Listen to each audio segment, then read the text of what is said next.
Delay, and welcome back. This is week 6, so we're concluding the part related directly to the White Lotus, and we'll be using some of that information as we move forward, but concluding that with the colophon, which starts on page 89 of the book.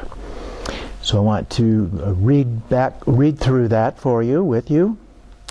If trivial subjects, spun with strings of words, imputed by obscured and shadowed minds, when scholars set them forth with skillful gloss, may prove replete with wonders thousandfold, what shall we say of perfect Vajra speech, profound in sense, that lightning dances forth from the vast reserves of knowledge that beholds, with primal wisdom's clear, unsullied eyes, the whole array of things just as they are, appearing without toil to minds that fortune blessed. So, very nice poetic expression there. Entire verse is just one sentence, very long sentence. And then goes on, with feckless, childish mind, which speculates and understates or overshoots its mark, is fearful, cannot broach the vast expanse. But those graced with good fortune, who with faith embrace this prayer, will find that it reveals a dance of wish-fulfilling nourishment. For it is indeed able to express the sutras, tantras, all the Dharma's teaching. To set forth all his prodigies, construe its sense, great bodhisattvas are themselves unable. How could such as I, not knowing its profundity, some narrow fools declare that it is hollow words and has no depth? There's no profundity, they say, there's nothing hard to grasp. They have no praises for these Vajra verses, vast and deep. But when, upon the limpid ocean of wondrous mind, the stars of faith cast down their shining images, the hair-marked moon, Tibetans visualize, like we would see a man in the moon, they visualize a hare or rabbit in the moon. So the hair-marked moon, this wondrous Vajra prayer, is seen supreme above all other texts. This depth of meaning hid like treasure in the earth, sealed up within the wording of this prayer, resounding in my constant recitation, spontaneously appeared, and here I found the secret of the enlightened mind. Within the center of my heart, in spotless essence of awareness, meditating on the glorious, perfect Buddha lotus-born, the Jnanasattva Manjushri, there came to me within my mind transmission of the lineage of blessings. All this I have contrived in words, and thus this commentary, White Lotus, I set down. Through this may I behold primordial wisdom, self-arisen Lotus King, at play within the space-like reaches of their minds. May I and all who have connections with this prayer be taken into Padma's care for all our lives. May we receive, reflect, and meditate upon the teachings without let or obstacle, and gain with ease our own and others' good. And may the general teachings of the Conqueror, the yogas of the threefold inner tantras, especially the precious teachings of the light of Vajra essence, be strongly spread in all the 10 directions. May every being's joy and wealth of Dharma powerfully increase. So very, very nice expression in a poetic manner there. They certainly did a nice job of translating that into English as a part of that. So then he continues on with a little bit of commentary about this, the process of developing this 7-line prayer. The White Lotus, this commentary on the 7-line prayer, has 3 aspects. Outwardly, its petals are in full flower, for the explanation of the words is clear and easily understood. Inwardly, the taste of its hidden meaning has the sweetness of nectar. And finally, through the practice, it releases a sublime perfume of blessings. Continuing with that kind of a poetic expression there.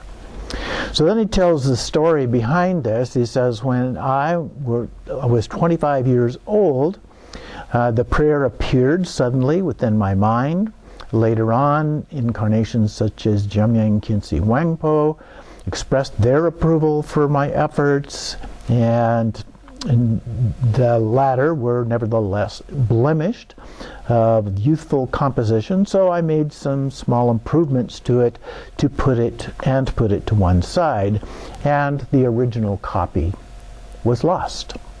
But then his attendant, Shirabotso, found it and had already completed 1,300,000 recitations of the 7-line prayer.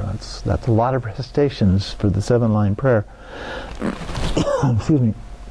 He made offerings and asked me, Mipham Rinpoche, to compose a commentary that set forth all its outer, inner, and secret meanings. Now, it is a little bit interesting in that he, in the book, actually lays out 5 different versions of this, whereas in here he talks about it as being 3. Nevertheless, going on, I girded myself with a diligence, improved it through the addition of many new points, and the work was completed in 1901. Now, he lived in the late 1800s and early 1900s. May all beings who have connection with this prayer be born in lotus light, the pure land of Guru Rinpoche. May this commentary constantly set forth great goodness for the doctrine and for living beings. So he's making his wish for the 7-line prayer and the understanding of that that's expressed in the White Lotus. So next we have a Guru Yoga based upon the 7-line prayer. So here's an actual practice text that we could use for this. It's called The Rain of Blessings. Considering myself in usual human form, I see before me in the sky the spotless lake of Dhanakosha in the land of Orgyen. It is extremely deep and filled with water graced with eightfold excellence, which may be a reference to the Eightfold Noble Path. It's not real clear, and there's no comment in here. In the center of this lake, upon the spreading lotus raised upon its precious stem, sits the Orgyen Vajradhara, embodiment of every refuge, blazing with glory of marks of Buddhahood, embracing to himself his princess consort. His right hand wields a vajra, and in his left he holds a skull cup and vase. He looks magnificent in silken robes and ornaments of jewels and bone, representation of both peaceful and wrathful forms. Within a mass of 5-colored light, he blazes with splendor of great bliss. The ocean of the 3 roots gathers thickly around him like a cloud. He looks at me and showers down a rain of blessings of compassion. And then we have the invocation, the first part of which is based on the 7-limb prayer. To your immortal wisdom body, nature of all Buddhas, with fierce unfeigned devotion, I faithfully and constantly prostrate. So that's the first one, is prostrations. My body and my wealth, and in the 3 times, all my merit gained, considered like Samattabhadra's offering clouds. So the offerings are the second one. I lay it all before you. And then the third one, I confess my every evil deed, all downfalls stored from time without beginning, in the life and deeds of you, my Lord, in whom are gathered all the excellence of all the Buddhas and their heirs. I sincerely rejoice, which is the fourth one, and pray to you devotedly. I beg to you to pour down upon me a heavy rain of Dharma, both profound and vast. So beseeching is the 5th one. And then gathering together all the virtues of myself and others for as long as all the worlds of beings, ocean vast endure, I follow you, my Lord, in life and deed. So asking him to remain here, the 6th one. And then finally, and dedicate this virtue, dedication. Dedicate this virtue to the guidance of all beings, many as the sky is vast. And then the invocation continues on. Great treasure mine of love and knowledge, embodiment of every refuge, precious, only refuge in these evil times, this age of dregs, tormented by the pains provoked by the 5 degenerations. And the 5 degenerations are lifespan, time, affliction, sentient beings, and actions. I pray to you with fierce devotion, look quickly on your child with loving eyes, and from your vast expanse of wisdom may the skill of your compassion overflow. And bless and strengthen now my longing heart. Quickly show me the signs and portents of accomplishment, and grant to me supreme and ordinary cities. Ordinary cities, of course, are ordinary kinds of benefits, but then the ultimate one, the supreme one, is enlightenment. And so then he goes on with the actual 7-line prayer, which is at the top of page 95 there. Home. In Oregon's land upon its northwest rim, on lotus, pistol cup, and stem, wondrous supreme mastery you found, and as the lotus born you are renowned. A ring of many dakinis encircles you, and in your footsteps practicing we follow you. To grant your blessings, come, we pray. Guru Padma Siddhi Home. And so we would repeat that as many times as we can. It's fairly customary usually to do it 3 times, although in some cases it's just repeated once. Then, in answer to my devoted prayer from the hearts of the Guru and his consort, and from the place of their union, 5 colored rays of light of primordial wisdom stream forth, spreading out like threads of gossamer. They sink into my heart and bless my mind. So when we're doing Guru Yoga, it's fairly customary then to visualize Guru Rinpoche out in front of us. And so we get white light from his forehead that enters into ours, and then red light from his throat entering into ours, and then blue light from his heart and into our heart, and then it spreads throughout our body as a part of that. And so here it says the 5 colored rays of light, the primordial wisdom, and so in that case that 5 lights would be a reference to the 5 Buddhas and the 5 wisdoms of those Buddhas and so forth. So they spread out and then they sink into my heart and bless my mind. Then we recite the mantra, Om Ahong Benza Guru Pema Siddhi Hong. And of course, Om Ahong refers to the body, speech, and mind Buddha, the symbols that are forehead, throat, and heart. And then Benza is Vajra, and it is often translated as indestructible. And then Guru means teacher, but in this case it also has a kind of a weighty quality to it, so it has a level of significance beyond just an ordinary teacher. And then Pema is Padma, or lotus, and the symbol of purity and accomplishment. And then the next word, Siddhi, is accomplishments itself. And then finally, Hong, which in this case refers to the invocation that we are making to Rinpoche. And then at the end of the session, the last part here says, from the 3 syllables resting in the 3 centers of the Guru, rays of light, white, red, blue, stream forth, as I was mentioning just a moment ago. They sink into my own 3 centers, whereby my 3 doors are cleansed of their obscuring veils and become the Vajras of body, speech, and mind. Finally, the Guru and his entourage melt into light, into drops of light, white and red, marked with the syllable Hong. They sink into my heart, the Guru's mind and my own become inseparable. So the main thrust of Guru Yoga is the idea that the essence of our mind, the nature of our mind, and the nature of the Guru's mind, or whatever Buddha that we might be using for this purpose, is exactly the same. The essence is the same. Doesn't mean that all of your memories are exactly the same. It doesn't mean that other things are exactly the same. But the essence of mind is exactly the same. They are inseparable. So this is a way that we visualize merging them together, making them even more so. One taste. I rest now in the state of inborn Dharmakaya. ah, ah. And then there's some notes at the end. Saying this, look upon the very face of the great primordial Dharmakaya, the nature of your own mind, changeless from the very beginning, beyond all acceptance and rejection.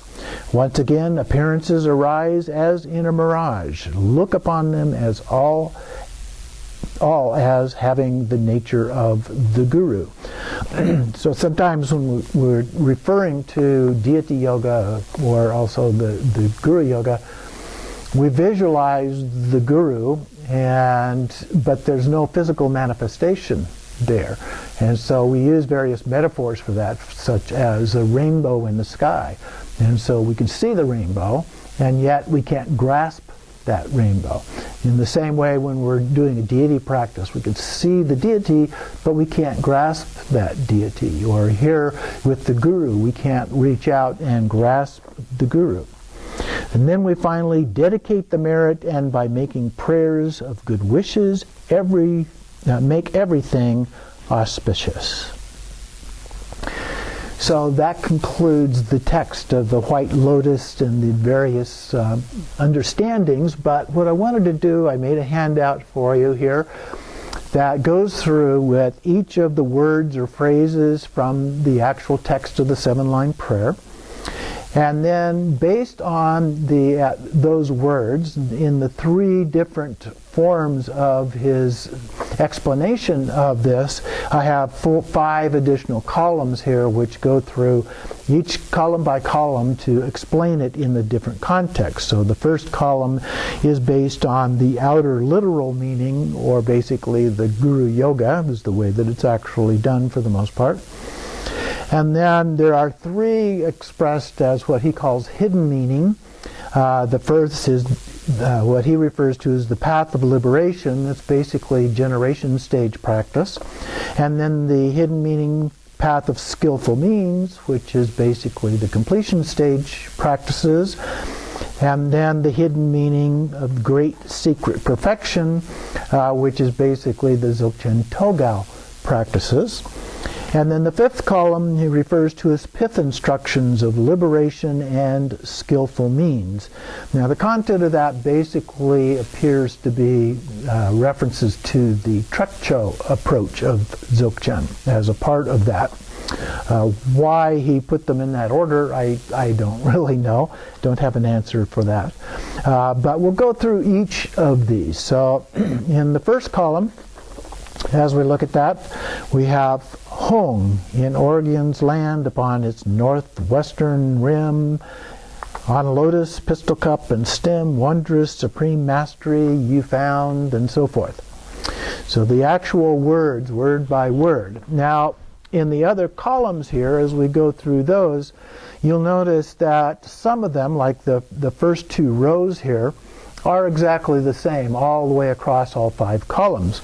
But then below that, you'll see that the first of those columns includes several of the phrases upon its northwestern rim. All of that is consolidated into one explanation.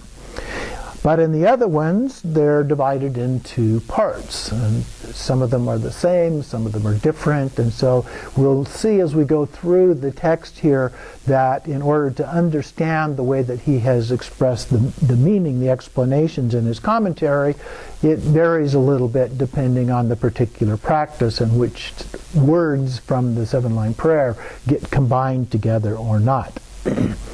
So let's look at those. We'll start at the top here with Hong. In terms of the Guru Yoga approach, it's the seed syllable, the mind of all the Buddhas. And that's a fairly common kind of an expression. In fact, we'll see that as it moves across here in the generation stage. He also refers to that as the seed syllable, representing enlightened mind, which is essentially the same as the mind of all the Buddhas in the first column. And then ultimate samsara and nirvana. So when we get into Tantra, which is the generation stage, the first part of the generation stage as a practice, then we are beginning to transcend things. It's a transcendent process. As we transcend the difference between ultimate and relative, or between samsara and nirvana. And so he's indicating that as an aspect of enlightened mind is that transcendent nature. In the third column, the completion stage, self-arisen primordial wisdom. And so it's a little bit different. It would correlate with enlightened mind, for example, but here it's self-arisen. There's no mention of a seed syllable at all. And then in the fourth column there, the Togao-based one is self-arisen, the same as before, primordial wisdom. So self-arisen primordial wisdom is the same, but then it also adds into that spontaneous presence, which is term for Togao. Then in the last column, the pith instructions of liberation and skillful means, possibly referring, we use the term pith instructions a lot in Trekcho, which is one of the reasons I make that correlation. And then refers to it again as the supreme primordial wisdom. So very similar to a couple of the other columns there, but there are some subtle differences here and there. Then we go on to in Origyan's land. So Origyan, or Odiana, Udiana, the land of the Dakinis, the place where Pabasambhava is said to have been born and arose from that area, and then went to Nepal, went to Tibet and Bhutan and other places along the Himalayas there. So we began here, Odiana, the land of the Dakinis, fairly straightforward literal interpretation. In the second column, the source of teachings, our own mind. So now we take a rather dramatic leap to that. So we're going from something very literal to something that is kind of transcendent in nature. We can't grasp our mind. We can grasp the brain, but is the mind the same as the brain? We don't really know. Even science doesn't exactly know what that connection is. And historically, in many, many cultures, the mind is not associated with the brain at all, but with the heart. And when Tibetans talk about the mind, they typically point to the heart, not as we do to the head. Okay? So that's an important cultural difference to keep in mind in terms of the understanding. And it can be helpful in other aspects as well when we're talking about mind and different levels of consciousness and so forth, because we don't think about thoughts coming from the heart. And so when we're doing a practice that transcends thoughts, if we think about it as the heart, it's easier to make that disconnect with thoughts in the practice. So going on then, the source of teachings, our own mind. The third column, the basis of support. So here we're in the completion stage practices with channels, winds, and drops. So he mentions those, or heart-mind. And the translation of mind from the Sanskrit and Tibetan actually means heart-mind. And so it's the mind related to the heart. And then we have in the Togao version, the lamp of the heart of flesh. The heart of flesh. What is that? That's the actual physical heart. And then the youthful base body, Dharmakaya, the heart essence drop, or Bindu, the primordial wisdom. And so all of those are references to the Rigpa at our heart level. Okay, so the lamp of the heart. And then the source, the nature of mind, the root of both samsara and nirvana, associated more with the Trekcho pith instructions here. So the source of that, the cause of that is the Rigpa. So Rigpa means pure awareness. And so it's the awareness before we become aware of things. And so that's what enables all of those things to manifest. We have a room full of beautiful Thangka paintings here and other kinds of things as well. And those are all manifestations. If we had no awareness, we could not be aware of any of those things. It would be a total blank. Okay? So that's where the awareness enables us to become aware of all of those things. So all of our experiences are actually in our mind. Doesn't mean there aren't things out there, but our experience of them are actually taking place in our mind. Then going back to the word column, the first one there, up on its, and in this case, in the first of the meanings here, actually combines together those 4 upon its northwestern rim. And so this one is referred to as the frontier, or Lake Danakosha, which is a reference to emptiness. And so then in the second column, it's upon its north, and so to extricate or free, and that is nirvana. The north and nirvana are associated with each other a little bit there. And then the western aspect is to sink, or related to samsara. And then the middle way, the nature of mind, is a reference to the rim. The rim is in between the two. The frontier is on the other side, and what we're familiar with is on this side. And so it represents symbolically a middle way. And the nature of mind also being a middle way in that context. And then moving on to the completion stage here, we're beginning at upon its, and so here it's divided up a little bit more. So upon its is the link between the channels. Okay, so we have the 3 channels in the body, the central channel, the right and left channels as a part of that. And then those are indicated more specifically with the other 3 expressions of north, western, and rim. So the north is an explanation of Lolana, or Kyangma, and it's white, the left channel, the lunar wind energy, and it increases a cooling effect and cleanses impurities of the bindus, or tiglis. And then the western part is the Roma, Rosana, the red right channel, and has the solar wind energy and reduces the bindus. And so the bindus reduce, we're getting closer and closer to the ultimate. And then the Avaduti, or Uma, is the central channel, and we'll come back to that here in just a little bit. And then the fourth column, the Dzogchen Togao, the upon its is the connection to the heart. And we have a crystal channel that goes from the heart up to the eyes in Togao.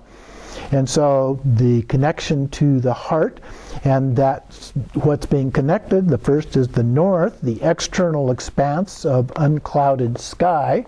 So excuse me, we're doing the visions, we're doing sky gazing. That is the sky. So that's one end that's connected then to the western aspect, which is the inner expanse, or heart drop, the bindu.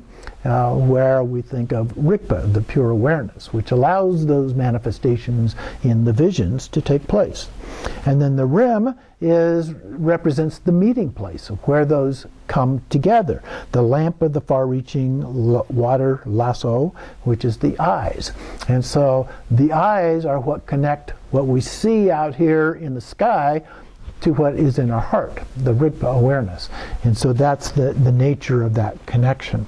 And then in the last column with the pith instructions, upon it is a reference to skillful means. And then north is the cleansed or liberated, and the western is the samsara. And then the rim is the separation of samsara from nirvana. And so at this level, we represent those as something different from each other, and yet then we bring them back together through the Togao practice.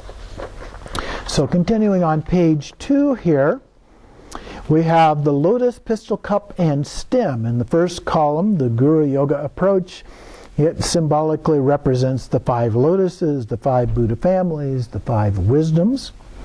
They're divided up in the generation stage interpretation of this, and so the lotus is on this ground, and emptiness or primordial purity. The lotus is often represented as purity and so forth in that sense, or emptiness. And then the pistol cup is the luminous awareness that realizes that, pure awareness. And then the stem is what holds the lotus and the pistol cup together, the one taste, bringing those into union together. And then the completion is the Dharma chakra, the wheel of reality, or heart chakra here, and then the primordial essence drop, which is in the bindu at that point. So you have the chakra, and then you have the bindu in that, and then the central channel wisdom energy, or wind, within that. And so it holds everything together within the central channel, so it's not getting dispersed into the other channels and then throughout the body. And then the Togao column on Lotus joins with the lamp of the empty disk of light, a bright red, clear circle of light. And so that's one of the early visions that we would see, is this circle of red light is a vision, a bindu. And so also represents the Dharma Dhatu, or the mother, or the place for this to happen. And then the pistol cup in this case is the Vajra chains that appear, the radiance of awareness, and the lamp of self-arisen knowledge, awareness, wisdom. And then the third part, the stem, it represents the body, speech, mind, and left in their natural state. And focus on the gaze, the supports, the sky, sun, and moon, and the breath through the mouth. So those are the three different aspects of body, speech, and mind in that case. And then in the last column, the pith instructions here, we have the mandala of enlightened body. So in this case, all three of those are combined together. Then we move to the next word, and the prayer is wondrous. And so all of these, all the way across, are linked together, so they're not broken into parts here. So in the first column we have his life and accomplishments, so referring to Guru Rinpoche. His life and accomplishments are wondrous. And then inconceivable, luminous great perfection. And then the third one on the completion stage, primordial wisdom bindu, naturally luminous, union of great bliss and great emptiness. And then in the fourth column of the Togao, the first three visions. So we have the direct perception into reality, the progress in visionary experience, and consummate awareness. And then in the last column, the pith instructions, the nature of wisdom of equality represented. That's the wondrous nature there. And so then we go on, and we have the Supreme Mastery and You Found. So in some of these it's divided into two parts, in others it's unified together. So in the Guru Yoga column we have the union of great Vajradhara, representing both the Supreme Mastery and You Found. So you found the Supreme Mastery, which was the great Vajradhara. And then in the generation stage, the union of primordial and spontaneously present great Vajradhara is found. A little bit more elaborate, but the same essence. And in the next two columns, they're divided into two parts. And so Supreme Mastery refers to realization of all the Buddhas, the great Vajradhara. So it's kind of similar to the other two. And then You Found is endowed with qualities of enlightenment. And then in the Togao, the fourth vision, extinction into reality itself. So all of the visions in the sky dissolve into the sky, and we return to that sky. And then we found the great Vajradhara. And then in the final one, the Trekcho, or pith instructions, the mandala, the primordial ground, is realized inseparable from the wisdom of all the Buddhas of the three times. So it's a complete mandala that is realized as a part of that. And it embodies the Buddhas of the three times, past, present, and future. All Buddhas. Then we go on to the third page here. And first we have as the lotus born. And so that represents, in the Guru Yoga column, Padmasambhava. In the generation column, the lotus, the self-arisen three kayas, born from the Dharmata. And so Nirmanakaya, Sambhogakaya, Dharmakaya, all three of those are represented as the lotus born. because he's a Buddha, so he has all three aspects. And then in the completion stage, the ultimate, self-arisen primordial wisdom, the essence drop. And so instead of being divided up, it's pulled together as one. And then in the Togao column, mind is indistinguishable from Samattabhadra or Padmasambhava. Okay? They are one and the same in that case. And the Trekcho column, ultimate and spontaneously arisen wisdom of Dharmakaya, the great Vajradhara. So bringing Vajradhara back into that. But they're all the same. They're different names, and sometimes they're characterized in slightly different ways, but they are all the same. And then you are renowned in the first column in all Buddha realms. So he's recognized and renowned in every Buddha realm. You know, all Buddhas are said to have their own Buddha realm, Buddha field. And so in all of those, he is renowned as being unique in all of those. And then the generation stage column, ultimate meaning, recognized as Padmasambhava, primordial wisdom. So he symbolically actually is ultimate wisdom itself. And the completion column, it's self-arisen. So you are renowned as the self-arisen. And we already did the Toga column, and then in the Trekcho column, in all the Buddha fields, the Janasattva of the heart of all the Buddhas. In all the Buddha fields, again, just like the first one, all the realms.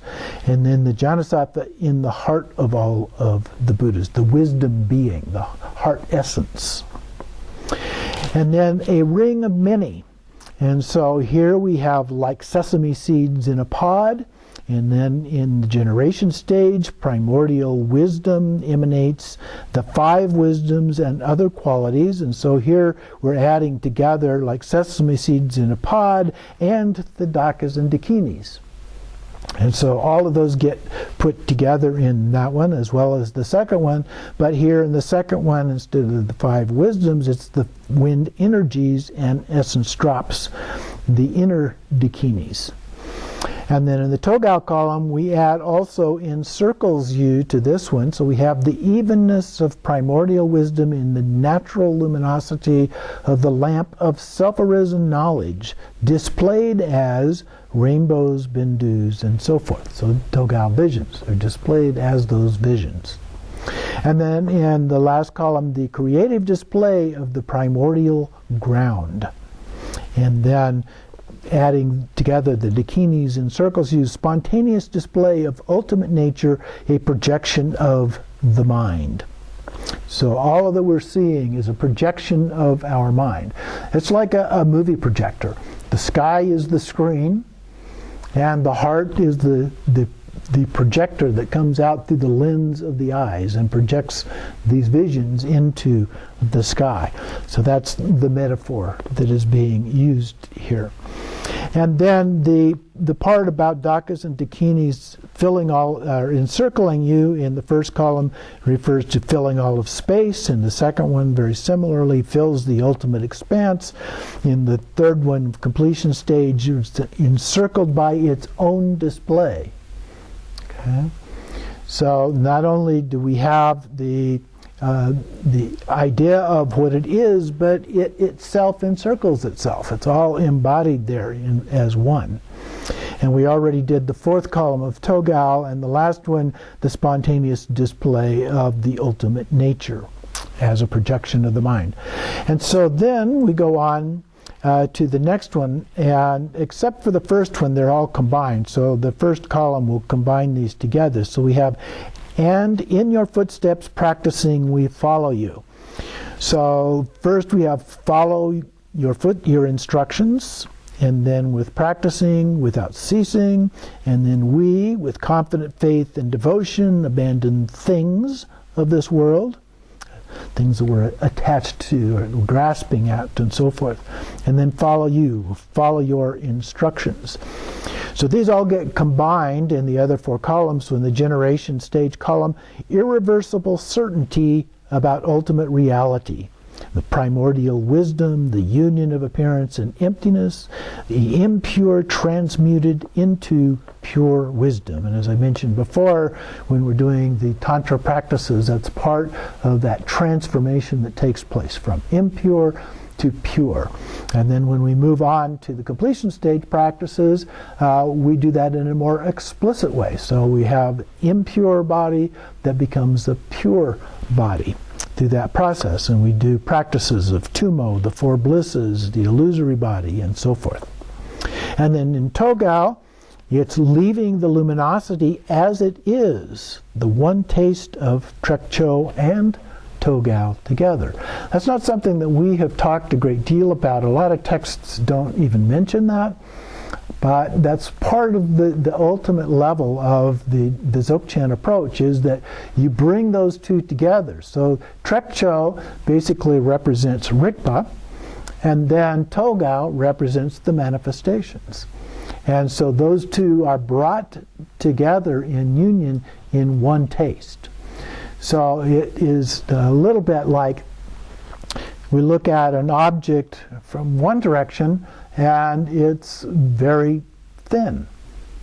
And we look at it from another direction and it's not thin at all. Well, is it thin or is it not? Okay? It's both. Okay? And so they're saying the same thing here. It's both of those two things. We talk about two different characteristics, but they're really one taste. It's like an orange. Is it orange or is it round? It's both. So we're bringing those two together. There's simply two different qualities of exactly the same thing. And so then we have, where was I?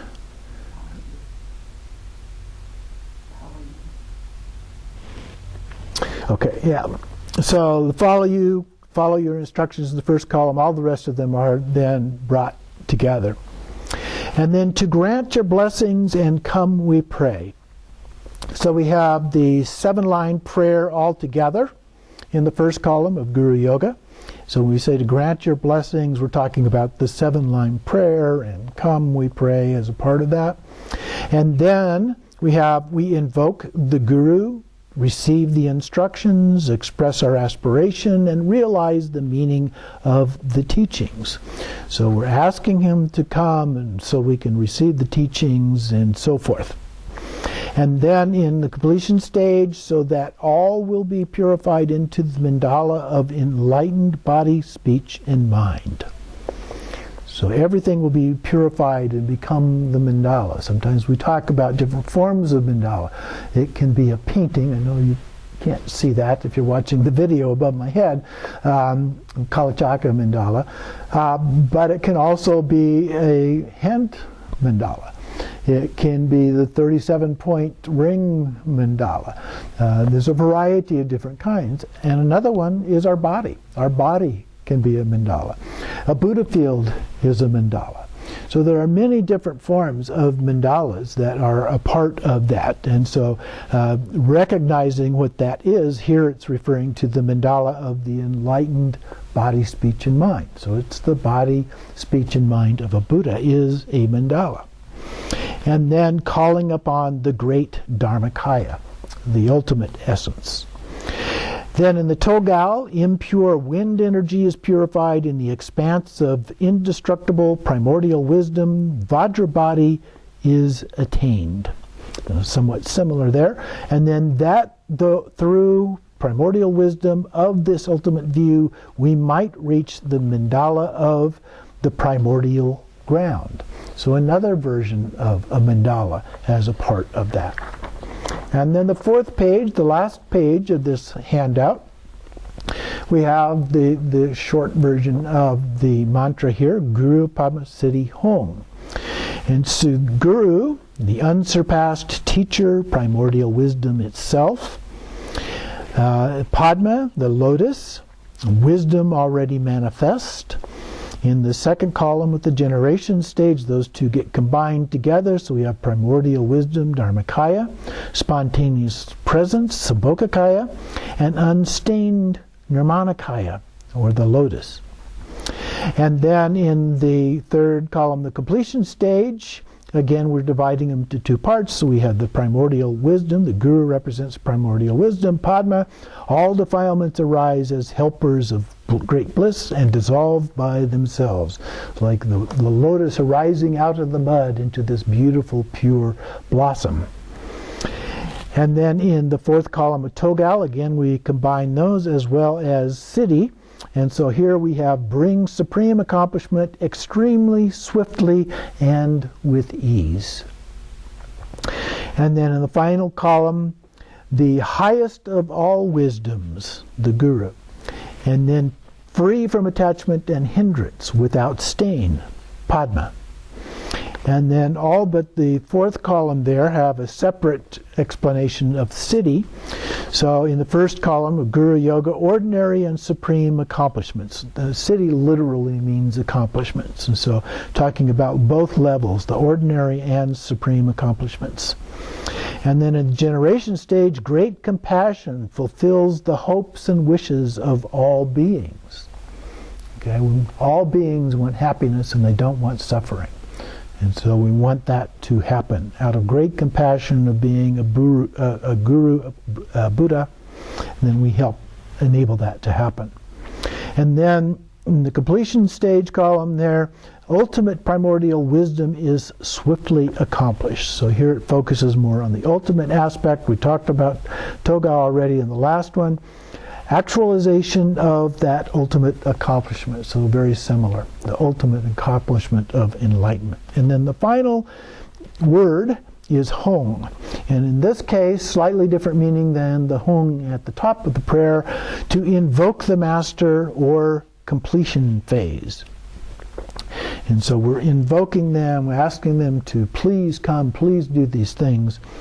And the second column for the generation stage, the five wisdoms, enlightened mind, that is self-wisdom, primordial wisdom, the ultimate wisdom. And that's more like the body, speech, and mind in terms of Om, Ah, Hong. That particular Hong is usually referred to more in that way. And in the completion stage, the primordial wisdom, again, the seed syllable, protects one's mind swiftly and with ease, arising as the whole of phenomenal existence, the radiant display. And that's the mandala again. And then in the Togal column, the spontaneously manifested seed syllable of enlightened mind, an expression of wonder and awe. And then finally, in the last column, associated with Trekcho or the Pith instructions, we have inseparable ground and fruit, one taste. Mind of all the Buddhas, realization, actualization of suchness. So the reality of that ultimate nature of mind. So that is a little guide to help you in trying to understand and go back through all the different ways in which these were expressed by Mipham Rinpoche in his commentary, The White Lotus. And so hopefully you will find that to be of some help. If you go back through, of course, there's much more detail in the actual text. But those are the things that I found to be the most closely linked within the text with those 7 words as he expressed them. So if it showed up in bold as one of the words out of the actual prayer, then those were usually the closest explanations of those. A few cases they had some other more detailed elaboration, and the more pithy ones came later. But generally speaking, they were the closest ones in terms of the actual words that were in bold from the prayer. So we'll take a little break here.